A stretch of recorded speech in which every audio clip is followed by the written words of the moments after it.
In this video, I'll show you how to easily log into another Facebook account. Be sure to watch until the end to avoid any mistakes, and let's get started. First, open the Facebook app. As you can see, I'm already synced into my Facebook account. To log into another account, we first need to log out from the current one.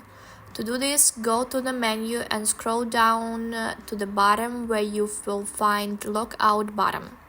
Tap on it and confirm by hitting Logout.